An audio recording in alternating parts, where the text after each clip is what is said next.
So today I would like to talk about some meditation tools.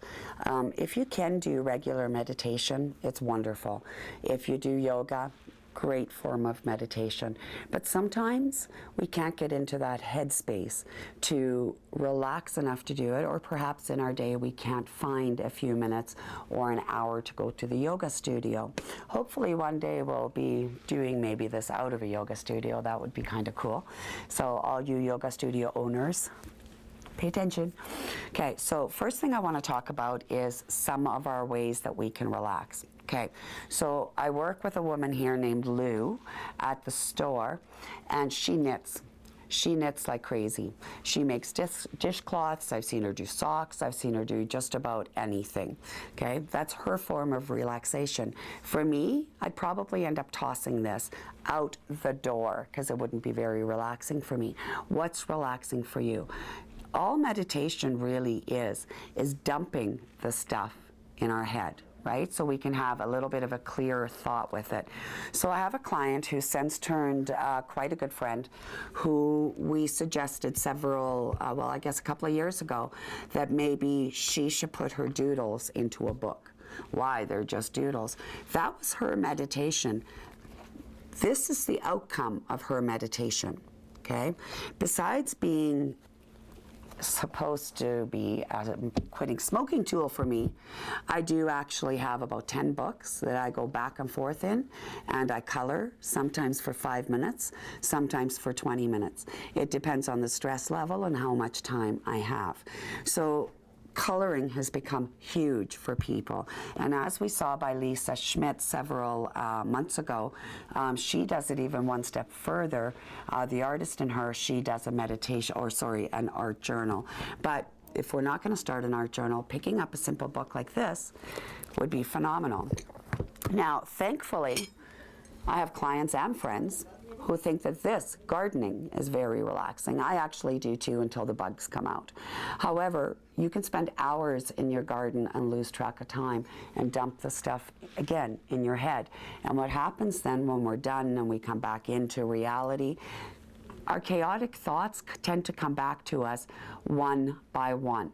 Okay, so it makes it a little bit easier then to discuss or to solve those bigger problems, or maybe the things that seemed very chaotic before aren't as chaotic after we've had this moment. Now, I want to just mention this real quick because we've all grown up with these. My father makes these, Werner Schmelzer. He does them out of scrap wood.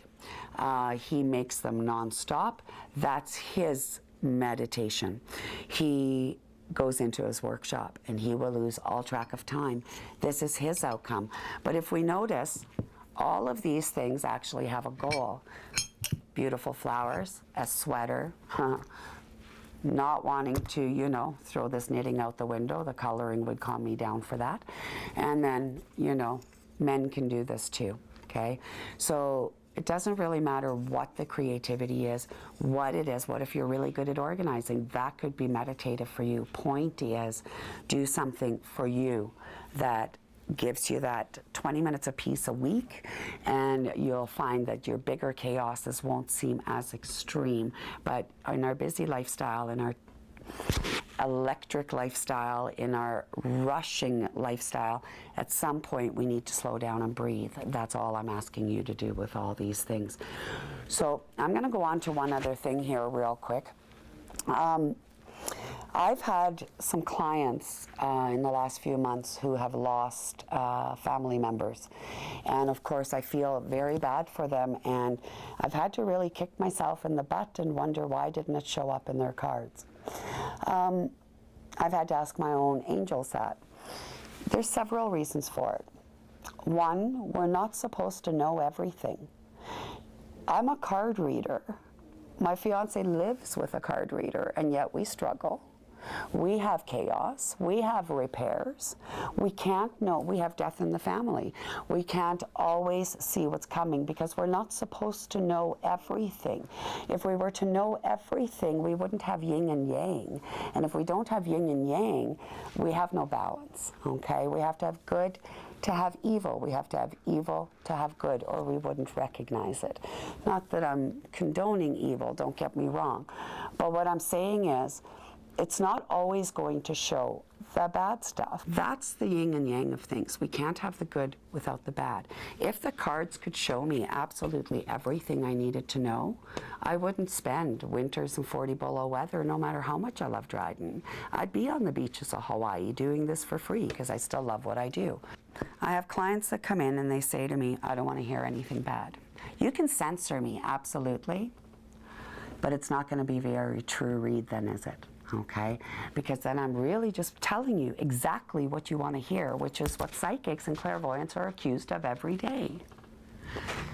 If you want us to be censored when we do this, you need to sit down and say that immediately.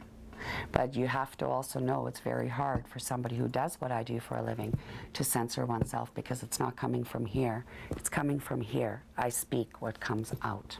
Okay, so I hope that kind of clarifies those things a little bit. Did that make sense, you guys? Okay. So I think I am at a point where I have to start wrapping up. I'd like to go color, but we're not. We're going to tape one more episode. And today I want to thank you very much for joining us all here at All That Is. I want to thank Yvonne for the bling that I have to return. But biggest thing of all is, with summer upon us, there's already been so many boating accidents and things. If your gut's telling you not to do something, maybe don't, okay?